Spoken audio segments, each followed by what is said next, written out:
What is going on, my broskiis? My name is Toadskii, back again, here to bring you guys yet another One Piece Treasure Cruise video. So in this video, we're going to be talking about the brand new tier list for April 2020. Now, of course, there are going to be characters, well, at least we think they're going to be characters or newer characters they're going to be releasing during the month of April, and those characters will be discussed in next month's tier list video. But as for this month, the new characters that got revealed were the brand new V3 Kuzan, as well as Halloween Ace. Both of those characters have been added to this tier list. There have been no super evolutions during the month of March, which is a little unfortunate. We do know that 6+ Katakuri is going to be coming on the 8th of April, and he will be uploaded to next month's tier list video. So if you guys are wondering about him, you'll have to wait till next month, but it's a pretty safe assumption as to where he's going to be placed, and I'll probably discuss it as we get through this video here today. So before we get into this tier list, we have to talk about my personal criteria in ranking these characters. Now, this video is not a best captains or best sub. This is like a generic best overall character, so that takes into consideration their captain ability, their special ability, their crewmate abilities if they've got really good ones, their support ability as well. Lots of different factors go into ranking these characters, which some people may dislike, but hey, it's how I've been doing it for the longest of times, and there's no real need to change it at this current point in time. Maybe later on down the track I might do a best subs specific tier list, because I predominantly look at their captain effect, and that is a pretty big deciding factor, because if a character has a really good captain effect and is one of the best captains in the game, obviously that's going to be way more important to have compared to one of the best subs in the game for a legend, just overall, because there's plenty of good free-to-play units out there that work very, very well as subs, but for Sugo Fest exclusive characters, you want to have those characters that have the really amazing captain effects that can help you clear content. Not saying that some of the subs can't do that, I'm just saying that in my opinion, I do think the captain abilities are probably more of what people are looking for in terms of the best legend, right? So we also have these other criteria here of how much power they deal, so can they output a lot of damage, their speed, so how fast can they clear content, as well as the reliability, so, you know, do they die a lot, are they reliable at clearing that content, what is their overall clear rate, so is there actual content that they can't beat, and for some legends there definitely is, and what usable units do they have access to, you know, how viable are some of the other characters in the game, what percentage of the characters in the game can they actually utilize on their own teams, or what kind of teams can that unit be put on, right? So let's go ahead and get into it. So tier 4 has absolutely zero changes from last month's tier list. Out of all the characters here, I do like Legend Jack probably up there the most. I use him all the time for the additional EXP. But I do think that version 1 Rayleigh and Corazon have a very, very honorable mention. I love these characters. I use them very, very often. Currently on Global, this Rayleigh does not have his support ability, but when he does, I highly suggest using medals to max it out, because he has the exact same support ability as this Corazon, except that Corazon can only be attached to Law, and that this Rayleigh can be attached to Luffy. I'm not too sure if he attaches to anyone else, but having two different support abilities for two separate characters, that is probably one of the best supports in the game, is very, very useful.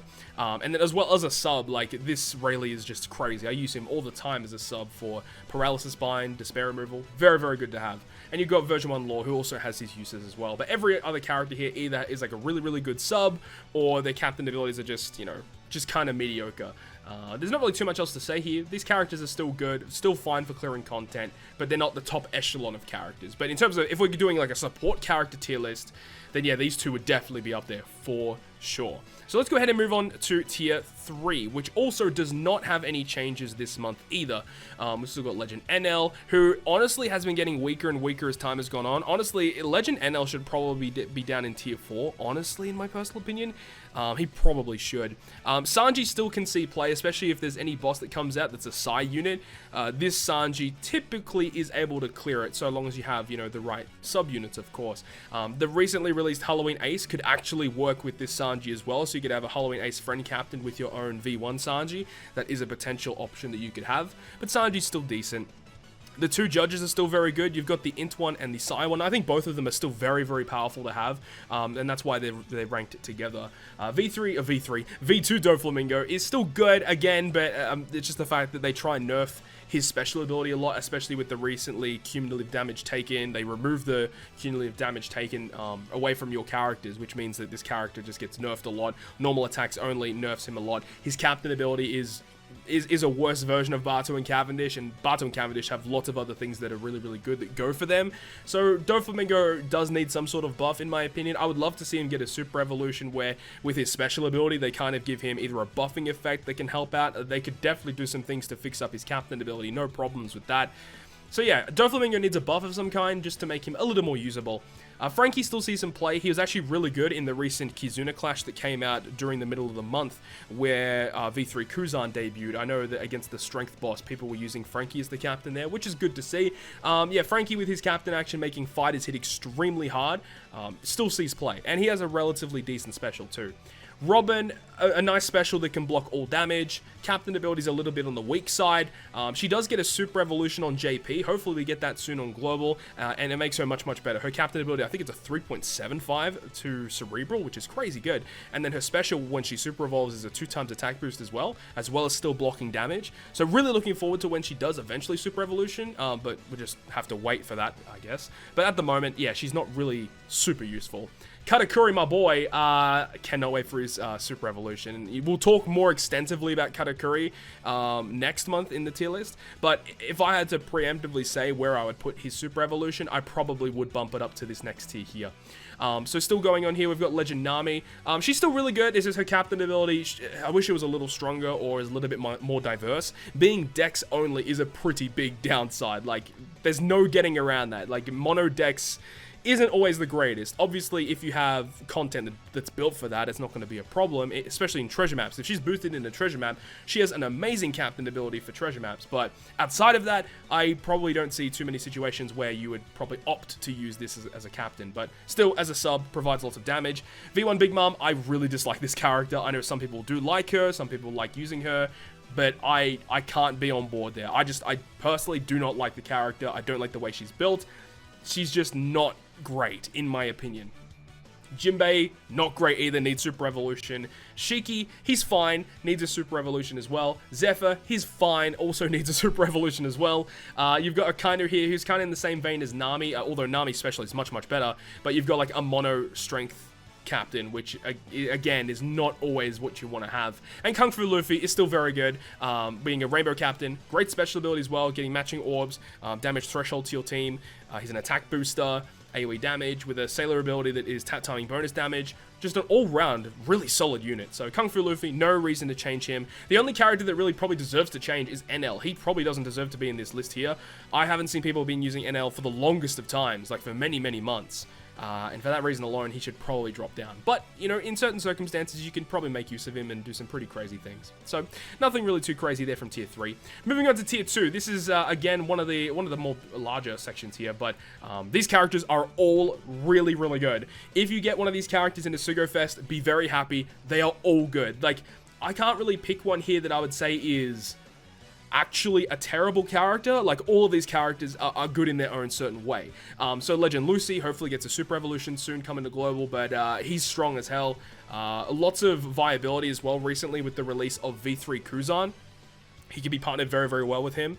Even if you have double Kuzan and then him as a sub, or even vice versa, like, you can do some really cool stuff with that. So Lucy, honestly, like, as time goes on, he just keeps getting better and better. And of course, he does get a Super Evolution, as I said, and that makes him even stronger than what he already is. So yeah, Lucy's still very good. Not a big fan of this Luffy and Ace character. Would love to see them get a Super Evolution, because obviously being the first dual unit in the game, it means that they're going to be outdated, probably. They're going to be outdated the fastest compared to a lot of the other dual units that we've seen. So they do need to buff their captain ability. The fact that you only get a 4.25 after a matching orb is a little bit of a shitty captain effect, considering some of the other dual units are absolutely absurd, like Luffy Law, the Shanks crew legend on JP, also very, very strong rainbow captain. Just, I feel like they need some sort of buff, and a Super Evolution would probably help in that vein. You got V2 Shanks, who still sees play on pretty much every Kizuna mode. He's like one of the best subs to have for that, and still a usable captain that can clear many Colosseums and raid bosses and stuff. You've got this Kuzan, again, these type of captains, like the ones that will help out multiple different colors, they just get better and better as time goes on, because when more characters release, these characters will support them, especially like you're talking about Akainu as well. He works very, very well with the new Halloween Ace, because Halloween Ace being a fighter and shooter captain, and then you've got Akainu, who is also a fighter and a shooter, but the fact that Akainu boosts int and strength where Halloween Ace is Int. So there's really good synergy between both of them. And you've got a Kainu who is an orb booster and a full board orb manipulation. And then you've got Ace who is an attack booster for his own team. So really nice combination there. And then you've got the Kuzan who, again, can be put on any team that utilizes quick or Psy units. So he's always going to be a useful character there. V2 Sanji, I would say, is probably one of the weaker ones here. He's still really good, don't mind that, but he's still, you know, he has his problems at times. There's just a couple of things about him that they could really just tweak, like literally, they need to tweak just a couple of different things on his kit, and he would be like probably a tier 1 legend in my opinion. But saying that, he does have problems, so that's why he's still going to maintain here, still very good, but he's fine. You've got Capone, who also did get a relatively decent buff from the Halloween Ace stuff releasing. It's kind of annoying because Halloween Ace is basically a buffed version of Legend Capone in almost every sense of the word buff. It legitimately is. Like every single aspect that Capone does, Ace just does it better. He's got a better captain ability, better special ability. He just is better. But still saying that Capone has his uses still because he has Big Father and, you know, not too many other characters can do what he can do with the Big Father ability. Then you've got the Legend Carrot, who's still really good, but of course she has restrictions on content, so there are some pieces of content she can't beat, and you know, it gets to a certain point where, you know, you actually will struggle to clear content because you can't fit, you know, all your boosts and utility on your team at the same time, and that can be a problem for Carrot. But still, very powerful legend used for speed clearing a lot of content. I love using her whenever I can. Legend Cracker, goes without saying, Powerhouse being probably the best class in the game right now. Cracker is just Cracker, man. He's awesome. I cannot wait to use more of him, especially with the release of 6+ Katakuri. Cracker is a perfect sub for that guy. So I will be making a how-to video for 6+ Katakuri as well, talking about some of the best subs you can use with him. So definitely look forward to that one. Then you've got Dex Sabo, who I think is also one of the weaker ones here, but again, as a sub, he's very, very powerful for the shooters that have recently released. I used him recently with Halloween Ace as a friend captain, used Capone as the main captain against like the 0 stamina Halloween Luffy. That went really, really well. Surprisingly, how powerful this special is, being a 2.25 orb boost with a 3x chain lock, is very, very good. Very, very, very powerful.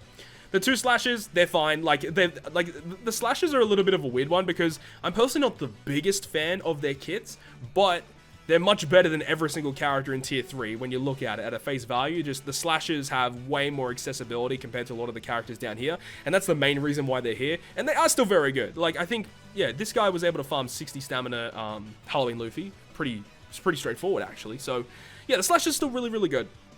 I love CatDog. CatDog are one of my favorite dual units in the game. Very unique style of play, being strength and psi, and then also being striker and cerebral centric.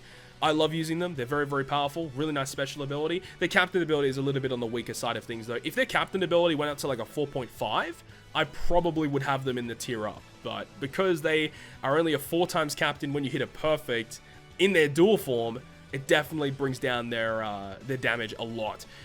Big Mom is one of the best Kizuna subs in the game. It's the same as like V2 Shanks. You see her used a lot. So because of that, like, she's just one of the best damage boosters you can put on your team with a 3.5 chain lock and up to a 1000 stat boost as well. You're typically not going to be getting that 1000 stat boost all the time.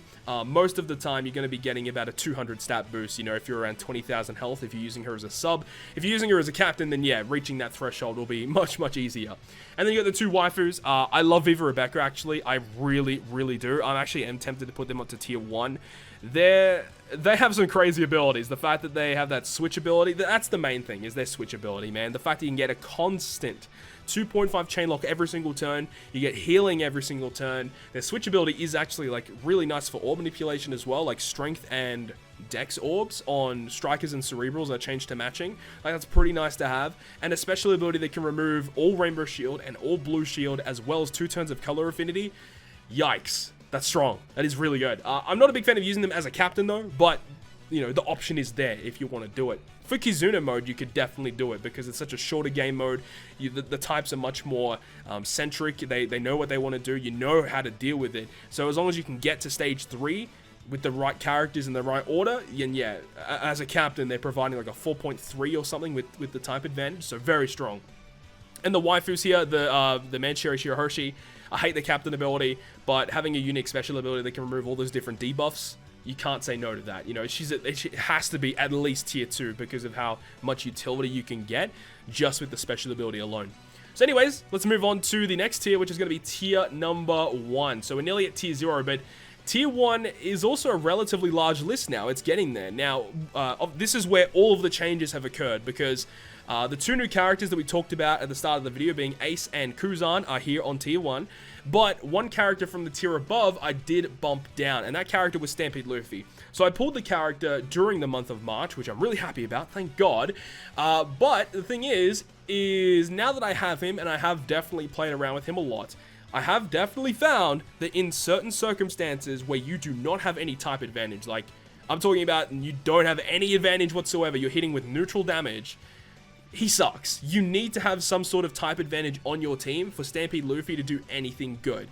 And the funny thing is a lot of the good characters for Stampede Luffy are like Dex and Sai, and sometimes you can't get those strength units that you want in your team. And I'm just talking about very specific pieces of content. Like, yeah, there probably are characters you could use, but just from my personal usage, I have found that Stampede Luffy, if he doesn't get any sort of type advantage with any of the units on his team, he's gonna have problems. And that goes with anyone, right? That does go with anyone. But the thing is it's much easier to get the types that you want on a lot of the other characters on this list here.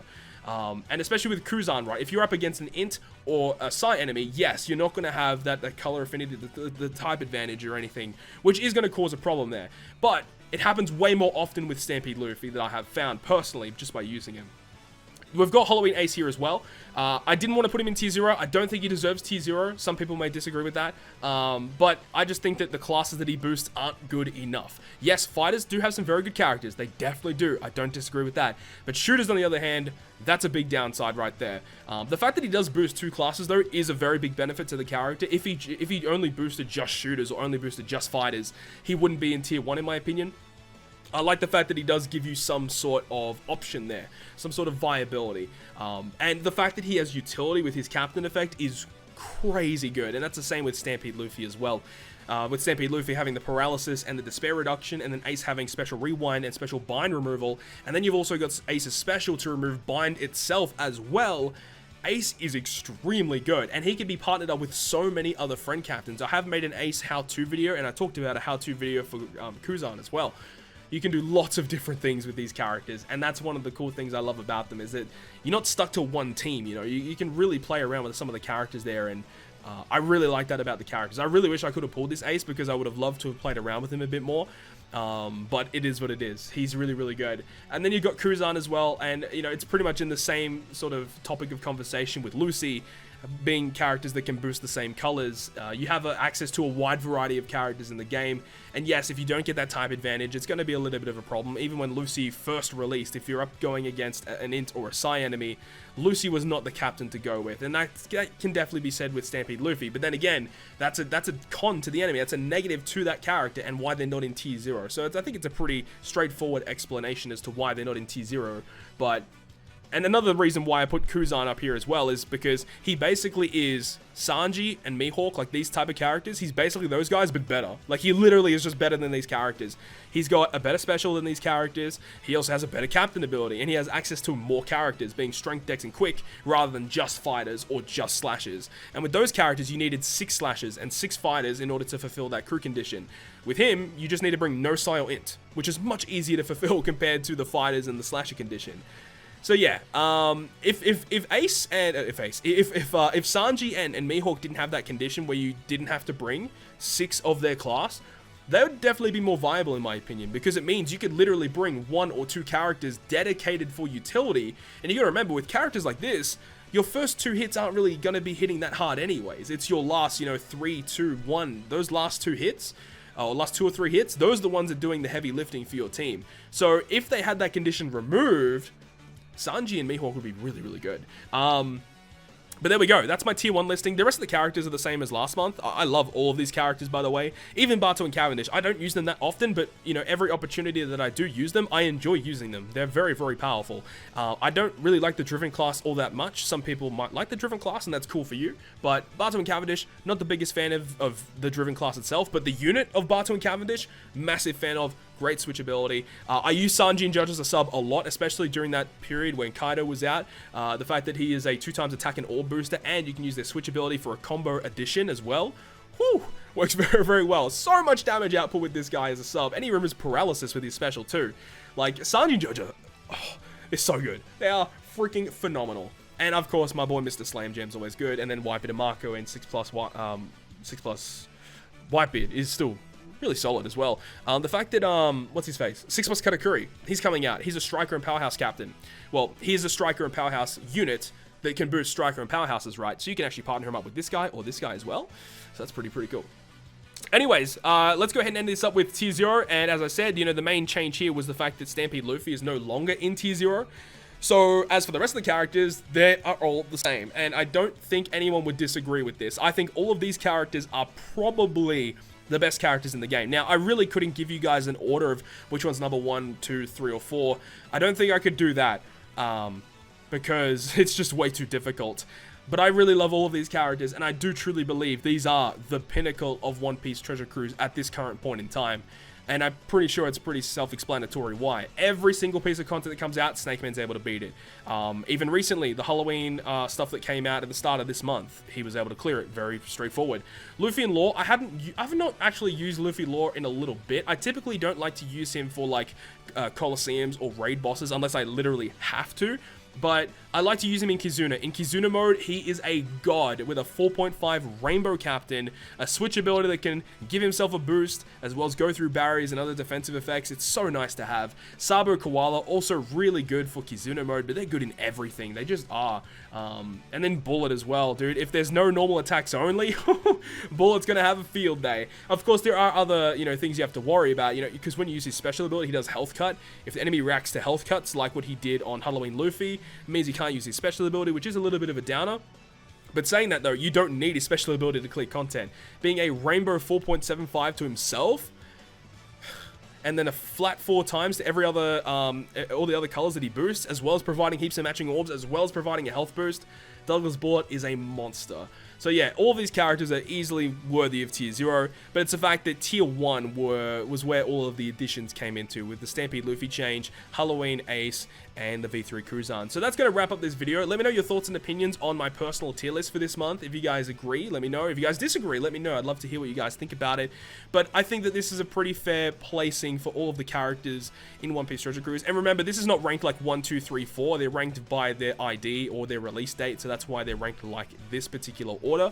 So anyways, hopefully that clears it up in case you guys were a bit confused. But hopefully you guys enjoyed this video today. And if you guys did, make sure to leave a like. And if you want to stay up to date with all the content that I post, including more One Piece Treasure Cruise content, make sure to hit the subscribe button down below. But other than that, guys, I will see you guys within the next video.